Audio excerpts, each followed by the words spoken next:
Finally. I've been waiting for so long for this. Here we go. All right, the boys are back. Sunday Night Live with a new face. Charles McDonald, the boy, at 4Verts on Twitter. And by the way, Sunday Night Live, people, presented to you by Smirnoff, the #1 vodka in the world. Please drink responsibly. Charles McDonald, my boy, excited to have you here on the Sunday Night Live for the first time. Yeah, thanks for having me. It's been a fun day. Like, I always love week one because it's just like everyone's just overreacting. You're fully back in it. It's a good time, unless your team loses like mine did today. I'm sure we'll get to that later. Yeah, 6 field goals. But dude, I just love this time of year. I love how excited everyone is. Everyone's spamming about their gambling picks. Everyone's talking about their fantasy teams. This is like Christmas for me. It's such a cool moment because we wait for so long, right? Like, we've got the Super Bowl, and then we've got the draft, and we've got that kind of stuff. But then we've just got this long ass drought of no football for like 4 months, 5 months, whatever it is.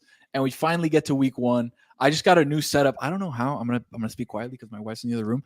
I don't know how I did it, but I was able to get the 75-inch and then the 55 on top. Game changer. Wait, that was at your crib? That picture? That was at my crib. Yes, sir. Oh, you're living large. You're living large. I got the sports bar in the crib now. My wife, since she's gotten pregnant and she's been going through that, she's I've been a good boy. All right. I've been making things happen here at the house. And she's like, you know what? I'm going to let you do it. You can do it for football season. We can put the 55 on top, 75 on the bottom. And I was like, that's it. That's all I need. So that picture you saw was live from my crib today for a glorious week one slate. Say what you will. There was a lot of ugly games, especially in the 4:00 window, which we'll get to in a little bit. But the slate and week one started off with a bang even before we kicked off, right? With the weird dynamic kickoff rules. Pick from these topics that we can go for before the slate started. Dak signing a surprise contract, 4 for $240. Jamar Chase being active and playing, no contract. Tyreek Hill getting arrested. Kendrick Lamar being named as the Super Bowl halftime show. Which of those 4 would you like to do first? I think honestly the most surprising thing to me was Dak signing that deal. Like, right? And that's a crazy thing to say on a day where Tyreek Hill and Calais Campbell were put in cuffs on the floor, by the way. On the floor, right? On their way to the Dolphins game. Also, with that, like, dude, Calais Campbell is 6'8", like 315. Where do you think he was going? Like, he could have probably broken out of the cuffs if you really wanted to be honest. Yeah, he's such a nice guy. I'm like, what is that? But with Dak, man, I thought that at this point, when you get to the season, it looks like you're going to play regardless. You have the key no tag clause on your contract, which means as soon as the Cowboys season ends and the new league year starts in March, he's an unrestricted free agent, which is something you never ever see for a quarterback of his caliber. Because people will say what they want about Dak, but he did finish second in MVP voting last year. Like, he was really good last year, right? Conveniently, I think they want to forget it, honestly. So when you get to the free agency, this would have been the first time we would see how much NFL teams would trip over each other to bid for a quarterback like Dak. And we've already seen like a quasi version of this when Deshaun Watson was available from the Texans, and we saw the bid. It was 3 first-round picks and $230 million guaranteed, fully guaranteed contract, which looks terrible after today. It looked terrible after last year. Yes, it just looks worse by the day. So if you're Dak, like, I'm thinking, okay, maybe I can get like 65, 70 million fully guaranteed, like, per year on the open market, because he ended up getting 231 guaranteed, which is, a million more than what Deshaun got. And I'm not saying that Dak Prescott's some poor guy. Obviously, this is a ton of money for anyone to make. But I thought if he wanted to, he could have taken this to March and really dragged Jerry over the coals. And why do you think he signed it? Just for the security of, all right, I got my money, I got my guaranteed cash, like 4 years, I could still hit the open market. Obviously not make as much, but who knows where the salary cap and where quarterback salaries are going to be in 4 years, where I'm still kind of on the tail end of my prime, being able to play longer as quarterbacks play longer in the long run. Well, obviously he was like never actually interested in leaving Dallas if he was going to sign this deal. So maybe he just didn't want to prolong it. And I also maybe think like with some of these quarterback contracts, like you're making so much money at some point, like it really will start hampering the rest of the team. So, like, let's say you go out there in free agency and the Cowboys are competitive and you come back and you sign like a $70 million deal, 3 years, $280 million or whatever, 3 years, $210 million, whatever have you. Then CD's already been paid. Micah still has not been paid yet. There's still guys on this team who have contracts that are unresolved. Ron Bland's going to have to get paid at some point. It really compresses it. And, Dan has talked about this on the show where he's like, at some point you're making so much money. If you're going to play by the rules and cut corners, you could. And Dak, he definitely did stomp out some of the earning potential he had here. It's so weird. And then we flip to the opposite side where we see Jamar Chase, who's kind of been holding in the entire camp, the entire preseason. And we're looking at a moment where, okay, we're going to see if rubber's really going to meet the road here. If Jamar decides to be in street clothes on the sideline and watch this team lose to the Patriots, then so be it. And then his stock will go up and then something will have to happen. Enter the game. He plays. They lose to the Patriots. He does nothing and nukes his entire leverage. Like, what are we doing? Who is advising him? I don't know. I don't know. I do feel like sometimes when you get into these situations where you feel like you're letting everyone down, if you don't come out and like just the matter of fact, Jamar Chase being on the football field matters a ton for that team and their chances to score because Joe Burrow has turned to a really conservative quarterback over the past year plus. I don't know if that's due to injury, but they need Chase to be explosive out there. So it can be tough, even though the guys will understand, hey, you got to do what you got to do for your contract. It can still be tough to look them in the eye and say, week 1, we're trying to get a Super Bowl this year. I'm out. Like, y'all got it. Right. Y'all got it. And, maybe he should have sat out because they lost anyways. They couldn't move the ball at all. But now, like, the leverage thing is interesting because you're already starting at a disadvantage when you're talking about negotiating with the Bengals because they're tough on this sometimes where they don't really want to pay market rate stuff. Obviously, you got to pay Burrow because you can't let that walk out the door. But we saw them play hardball with T. They're playing hardball with Jamar. So now if you go and play that game like you did today, they know you're willing to play on the deal that you're currently on right now, which nukes the leverage you have to get it done now. Now, I don't think it actually hurts his like future earning potential because he's still Jamar Chase and he's like 25 years old and he's one of the best receivers in the league. But in terms of like getting that signing bonus money today, I don't know if that's going to happen during the season now. Especially with, I get it if you go out and you ball, you're 10 for 170 and two scores where you're like, yeah, pay me my money. Like, I'm that good. But when you go out and do you have the stats off the top of your head of what he did? I remember him catching one ball and I was like, oh, Jamar's playing. I forgot. Well, it couldn't have been a lot because Burrow was just dinking and dunking basically the entire game. And I just remember I drafted him in a dynasty league last week and I was frustrated. But 6 catches, 62. Yeah. I mean, not terrible. Not terrible. Not terrible. That's usually a first half for him. You know what I mean? That was a third of their passing yards today. It's not. That's not good. That doesn't bode well. Before we get into the slate, Tyreek getting detained, not arrested, detained and put on the floor by 5 FHP officers before the game.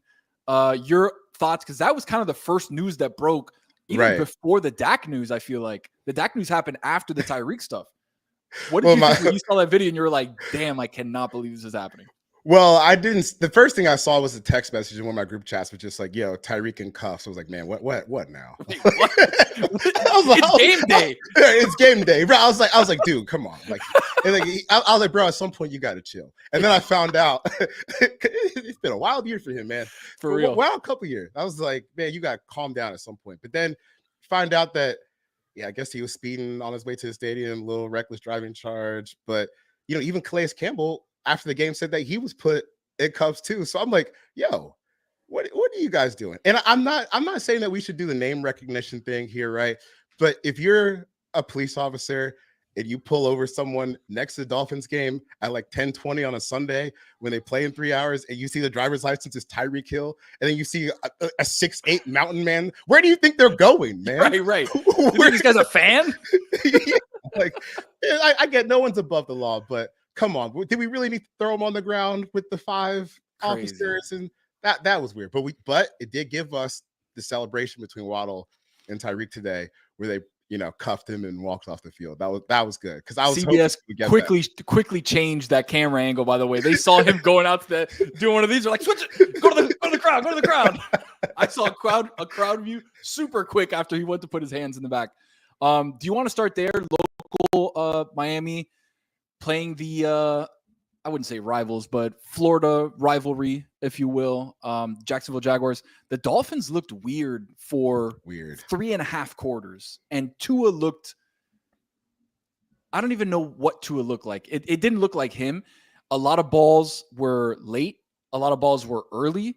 It was like he couldn't catch rhythm with what he was doing, and I didn't think the Jags defensive line got a ton of penetration all the time. I feel like when we look at D-lines, the Dolphins D-line played better than the Jags D-line, especially towards the latter part of the game. But like when you saw Tua and just a bunch of errant throws, Tyreek got one obviously at the end where he scored an 80-yard touchdown. But before that, a lot of stuff behind the line.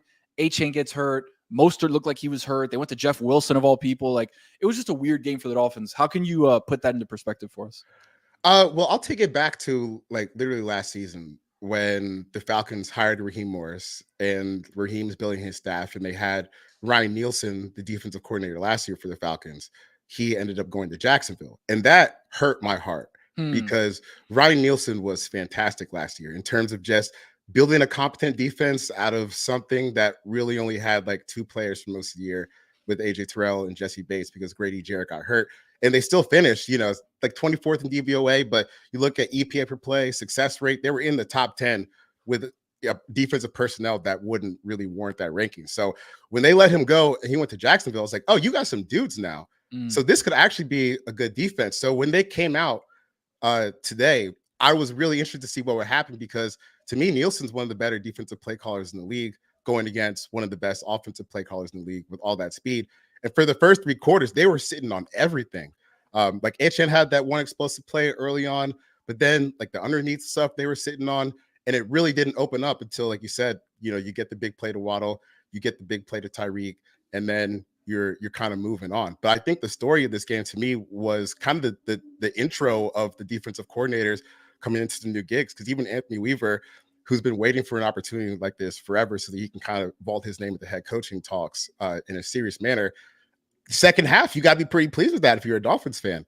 The defensive line looked pretty good, and that's kind of his area of expertise. Jalen Ramsey bounced back in the second half. So if you can pair that defense and kind of avoid playing defenses like the Jaguars and Nielsen for the rest of the way, I think that was an okay start for the Dolphins because I expect that Jaguars defense to be really tough this season.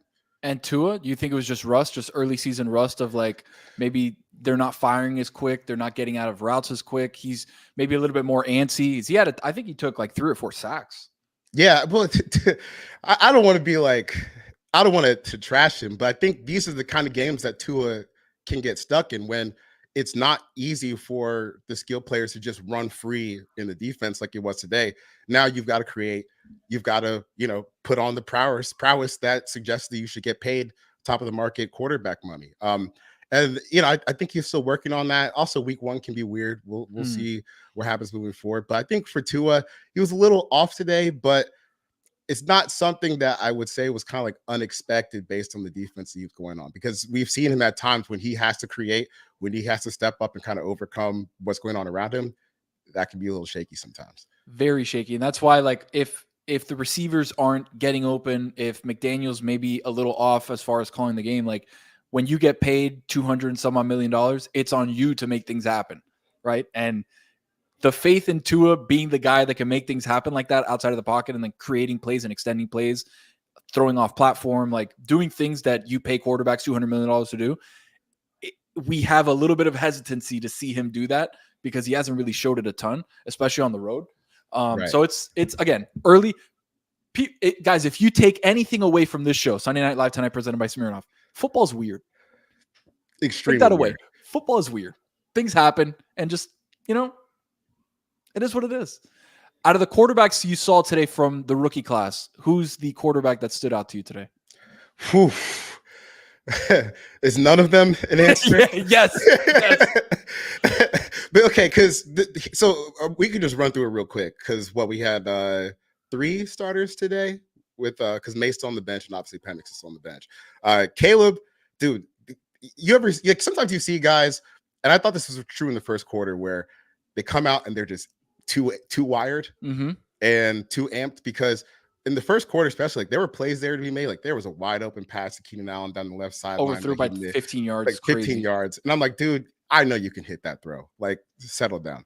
But then in the second half, I thought that was where you started to see, oh, this is way faster than Pac-12 defenses.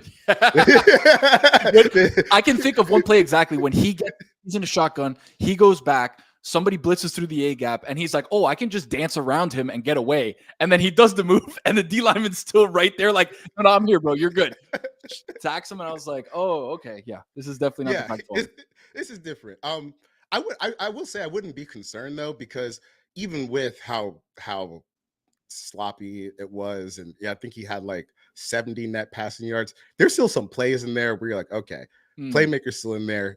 That guy that can make plays is it's right there. You just kind of got to get reps and slow it down. Even Keenan Allen dropped like an easy touchdown pass that I would never expect him to drop again. So Caleb Williams, it was rough, but I wouldn't really say concerning yet. Like if you're looking at this in the month out, like you're still seeing, 100 passing yards a game, I would probably be concerned. But, that was a tough defense. They still got some dudes. You got to move forward. Jaden Daniels, it's going to be a long year for him, dude. That team is not good. and the funny thing is, I heard so many people being like the commies this year, like they can be a sneaky dark horse playoff team. And I was like, did they expand the playoffs? Or am I missing something? Like, are they going to let teams that are under 500 into the playoffs now? Like that? How are the commies ever going to make a playoff with the roster they have? Well, they can't this year. I think today showed they just absolutely can't because no one thinks the Bucks are a juggernaut and they just absolutely smashed them, rolled them. So dude, with Daniels, there's just a long way to go because the offensive structure is so bad. But like at least he can get out the pocket and make some scrambles happen for you. Like that was a good way for them to get out of like some bad situations. But overall, just behind the sticks, way too much. A lot of negative plays. I thought Cliff Kingsbury was way too conservative at times, just calling a bunch of RPOs and screens like it's CFB 25 and not like a real life NFL. He's been playing game. a lot. Right. He's been playing a lot of video games. It's like, Cliff, you got to throw that ball down the field, buddy. Come on, baby. Your offensive line might not be great, but Terry McLaurin is. And if you would have ran a jet sweep, I would have been convinced. I was like, yep, there it is. If he runs a jet sweep, he's been playing CFB 25. He runs a jet sweep and they cut it up in the middle of the field. Yeah, you've been playing the game, man. But with Jaden, I think he'll be fine. I don't think he has like the ceiling of Caleb Williams, but he can be like a good enough starter where you can like make the playoffs and go on a run with him if you have the players. Kind of like Jalen Hurts to me is where I would kind of place him. But right now, no, you don't have the dudes. And honestly, I'll be more concerned about that defense. That was embarrassing today. Like they just got absolutely cut up. And then Bo Nix, Mr. Horizontal Dink and Dunk. I don't know what to make of that. 3.3 yards in the attempt. He threw it 42 times. I just don't really see how they're gonna build an offense where they can push it down the field and actually score points. And the first game was like a stark reminder of that to me. It was like, hey, this is what we're gonna do. We're gonna just try and dink and dunk you to death, and hopefully somebody breaks something. But he looked anytime that I looked at that Broncos Seahawks game, I just saw him running for his life. Yeah, and I was like, oh, this isn't good.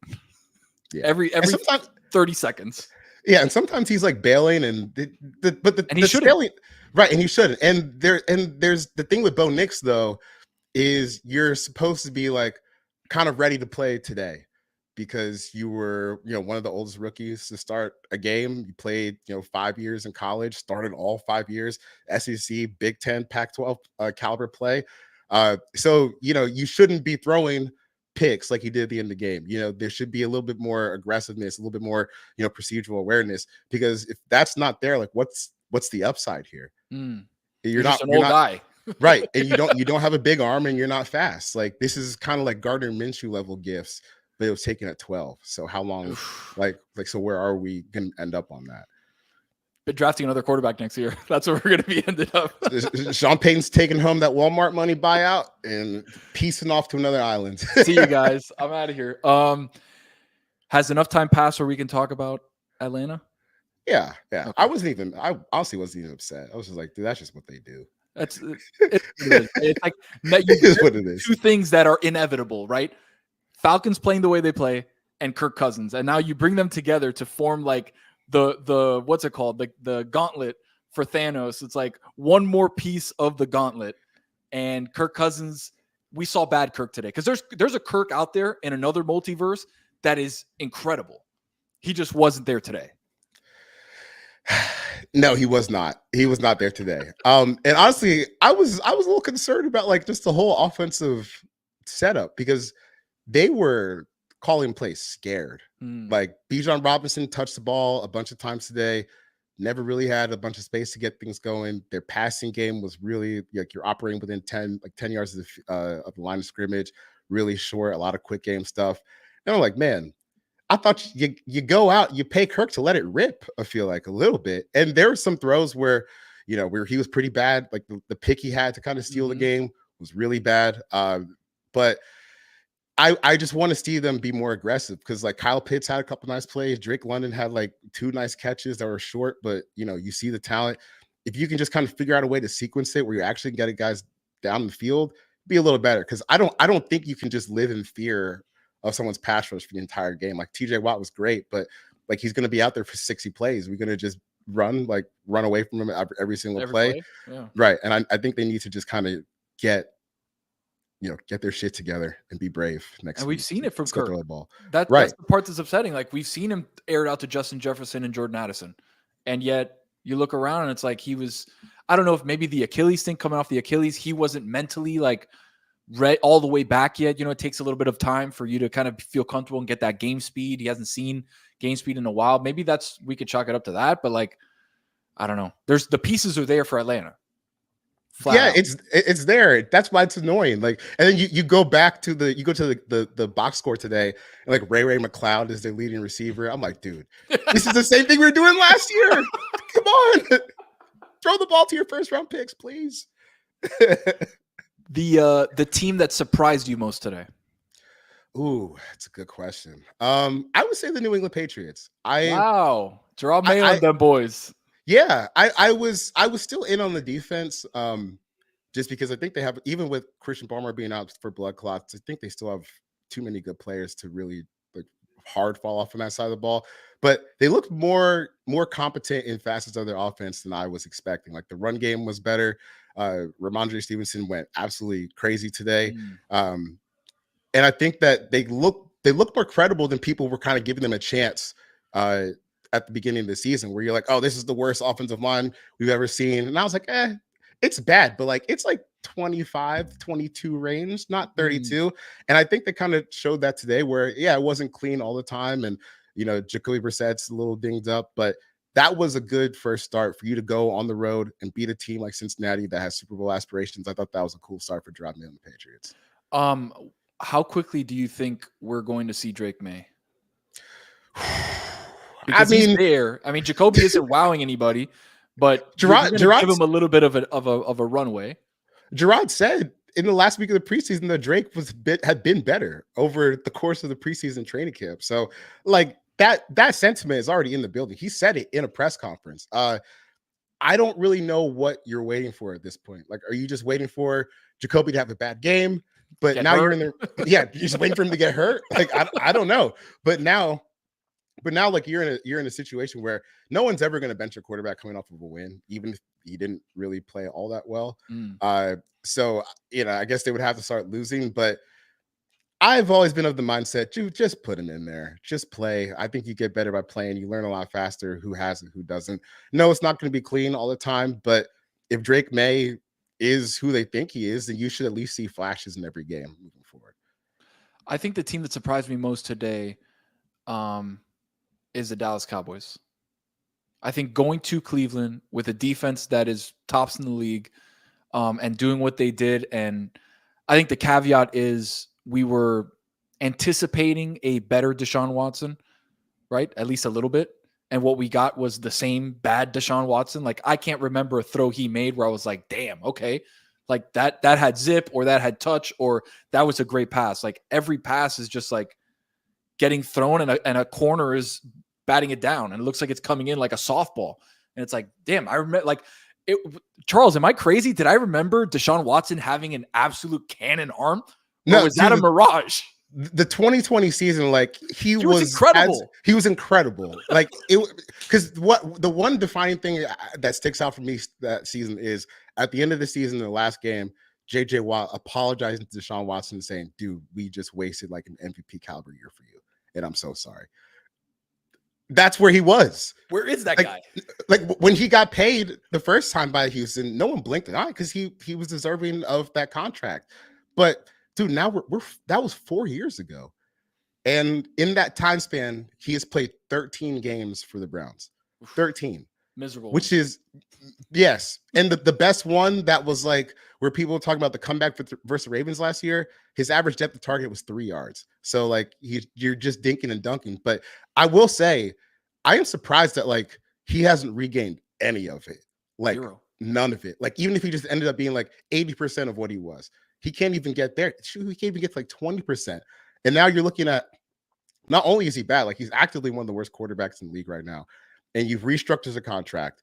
You've got $72 million cap hits over the next 2 years. Mm-hmm. No one's coming to save you for this on a trade. You can't cut him because you own too much money. You're stuck with this for 2 more seasons.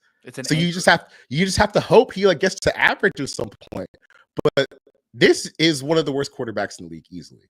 Like if you take the name off of the back, you're like, oh, that's DTR. That's Dorian Thompson-Robinson running around like trying to hit the play. It's a 5th round rookie. And Dorian Thompson-Robinson would probably make better plays if you want to be honest. He'd at least escape the pocket, get like a nice 20-yard run here and there. But like, man, if you take the name off the jersey, you're like, this guy is not an NFL quarterback. Period. No, he's not. And I would wonder like how many guys are looking at Jameis like, yo, I mean, it might not be good, but it'll be better than this. He's gonna sling it. Yeah, we know that about Jameis. Flacco already did it. And remember the year before Flacco, Jacoby Brissett played all those games when Deshaun Watson was suspended and was, efficiency wise, like a top 12 quarterback that season. So like the offensive infrastructure is there. He's just so bad that it's tanking everything. And I don't really know what's next for them. Stefanski must be just like hitting his head against the wall every single game. Like, man, if I had a halfway competent guy, this team could go to the Super Bowl. Just halfway competent. If he wasn't Joe Flacco and it wasn't Jacoby Brissett, just give me somebody, please, that can actually throw a ball. But getting back to the Cowboys, I was surprised by them because I feel like a lot of touts, a lot of people in the media were like, this is a easy game for Cleveland. I think it was it was 3.5 point line, maybe more. I'm not 100% of where it closed at, but Cowboys don't play great on the road sometimes, but they went in and handled business. Like the pass rush got to Dak a couple times, but offensive line was sturdy. I think the running game was okay. The ghost of Ezekiel Elliott scored a touchdown somehow. CD, even though they didn't really need him to be. Special teams look good. Like if we're power ranking teams in the NFC, way too early power rankings, week 1. I really like where Dallas is at. Obviously, we haven't seen San Francisco play yet. Jordan Love just got hurt with an MCL. He's going to be out for 6 to 8 weeks. Like, who else really surprised you and really wowed you in the NFC? I mean, I think the Cowboys, like, they have to be kind of the answer here because one of the underrated stories of the Cowboys offseason as you go through the CD drama and the Dak drama with the contract, Parsons doesn't have a contract. They quietly upgraded a defensive coordinator. When Dan Quinn went to Washington, they hired Mike Zimmer, who like that was kind of a wild card because Mike hadn't coached in a couple of years, but Zimmer has never really had a bad defense throughout all his time. Like Cincinnati's defensive coordinator, Minnesota as the head coach. This is one of the best defensive coaches of like this era of football. So he gets to coach a defense that has dudes now. And not only that, they've flipped philosophies where Dan Quinn doesn't really mind having smaller guys in the middle of the field. First thing that the Cowboys do when Zimmer gets there, they go out and sign Linval Joseph, and they trade for Jordan Phillips. Just add 2 330-pound pluggers in the middle of the field. That makes life easier for Micah Parsons. And if you're making life easier for Micah Parsons, you're making life easier for Trevon Diggs, who also had a nice game in his return. So, like, that defense, I think I don't know, like, efficiency-wise, if, like, over the regular season, they'll be better than they have been over the past couple of years because that's a really high bar to reach. But, like, situationally, I think they're in a much better place with Zimmer calling the plays. And, if Dak is going to be as good as he was at times today, I don't see why that's a team that can't run the NFC, and we've been saying that for so long. We have, and then all of a sudden something happens, and then you're like, oh no, this is the fourth or fifth best team in the NFC, right? Everybody else just starts getting rolling. At some points, the Eagles look good. I think defensively there are big questions for the Eagles. Obviously, that game happened before the Sunday slate. What was your thoughts on Love, who I thought played really well? The Eagles, who at times Jalen looked good, at sometimes he didn't.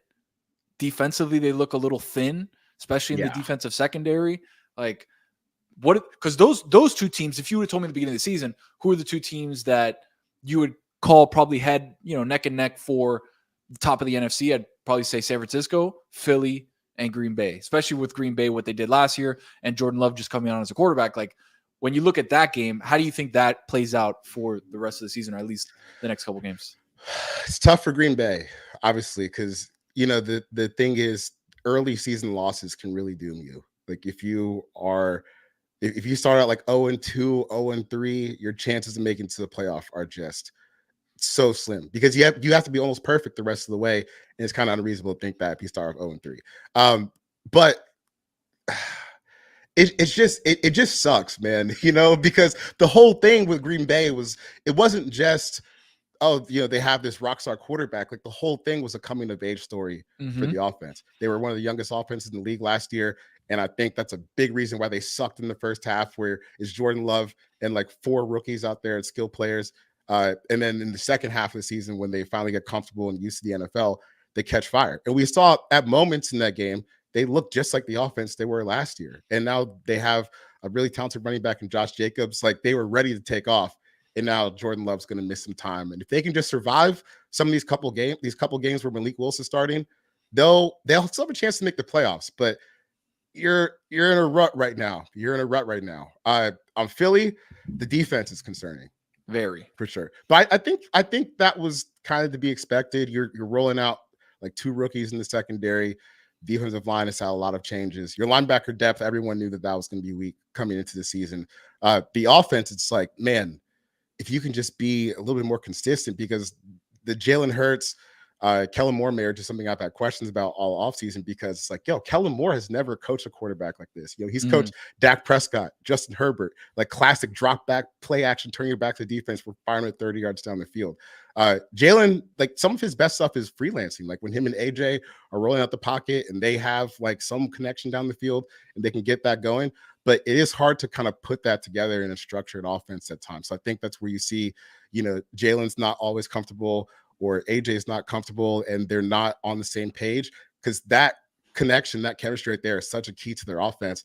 And until like they kind of get all of the structural stuff down, going in a massive shift from offensive style, it might be a little tough for them. But at the same time, like, you can see these struggles and they still score 30 points. Right. You have Saquon almost had 4 touchdowns. Right. Because you still have Saquon Barkley, you still have AJ Brown, Devonta Smith, Lane Johnson, Mailata. The interior is good. Like, as much concerns as there can be about the marriage between player and scheme, they just have too many good players to actually be bad. So I think they'll be fine. I don't know if they're like a Super Bowl contender, but if you can score points, you can make it to the playoffs.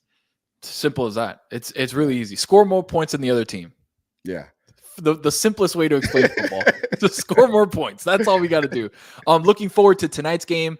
On Sunday Night Football, you got Rams and Lions. Lions a couple plays away from making it to a Super Bowl, with a really good roster, with pieces that fit, and a style and a coach that wants to bite people's kneecaps and make shit happen. Like, I'm excited for the Lions. Looking forward to tonight's game. What do you think? What do you think we're going to get into? The one thing I want to see is the GOAT's gone. Aaron Donald is no longer a member of the Los Angeles Rams, and they have a very, very young front seven going against one of the toughest offensive lines in the league, plus Dave Montgomery, plus Jahmyr Gibbs, plus Ben Johnson. I think these are one of my favorite games, like in week 1, when like a rookie or a young group of players has a gut check like immediately. Like, all right, Jerry Verse, Braden Fisk, what you made of? Because here comes Penei. Yeah, here comes Penei Sewell and Frank Ragnow and David Montgomery running angry as hell right behind them. So if they can just like not get mauled and have like 10-minute drives that end in the touchdown and just get the ball back to Stafford, that will be the key, because I think Stafford and the Rams offense will be able to score. I just don't know if they'll be able to get off the field. Monday night, we've got the Jets and the 49ers. Aaron Rodgers' return to the NFL after his Achilles and ayahuasca tours, are we gonna get any semblance of Aaron Rodgers? Or are we gonna get somebody that we like a Deshaun Watson type, where all of a sudden all of his superpowers are gone and the Monstar stole them all? Dude, I don't know, but at least like Aaron Rodgers, it would be explainable, right? Because he's 40, coming off an Achilles injury. I'm like, see, this is what I felt so like weak when I talk about the Jets this year, because I'm like, anything could happen. Like, Maybe if Rodgers is good, I wouldn't be surprised. If he absolutely sucks, I would not be surprised, considering where he's been the past year. But there's also the truth that his last MVP season was 3 years ago. The 2022 season was where the Packers said, no, enough. We got to move on. So I don't know where you are, because I thought last year you were probably going to get somewhere in between, like the MVP stuff and when the Packers told them to move on. But now the Achilles and the age, it's such a wild card. I don't know. But this is a good test, because the Jets rebuilt offensive line. You got Javon Hargrave and Nick Bosa right away. Aaron's mobility is not nearly what it used to be. That's part of why he got hurt last year. And now he gets to test that immediately against two of the best defensive linemen in the league, with a rookie tackle in front of him. Whew. Again, a team that could be built to win a Super Bowl if they have a quarterback. They could be right. But it's just such a wild card. I don't know how anyone feels like, okay, making a declaration about what Rodgers will be, because there's just simply no way you can know. But if he's good, like if he's in one of these situations, kind of like Drew Brees, where the physical abilities have like dissipated, but I've played in the NFL for 20 years. I know it's coming. If he can settle into that role, that's fine. If he thinks it's still like 2011 and he's going to be the gunslinger, rolling out to the pocket, I think this might be a long season. Defense built to win a championship, skill position players built to win a championship. They just need that quarterback. And obviously on the other side, San Francisco, I feel like a lot of questions about Purdy. No, it doesn't matter yet. Still got the Avengers around. You got Kyle. Everyone's back. Everyone's paid. Everyone's happy. It doesn't matter yet. There it is. You heard the man. 4 Verts on Twitter. Go follow him. Charles McDonald, friend of the show, brother of mine. Thank you so much, man. Sunday Night Live presented by Smirnoff, the #1 vodka in the world. Please drink responsibly. We'll be back next weekend after another beautiful slate of games. We love you guys. Peace.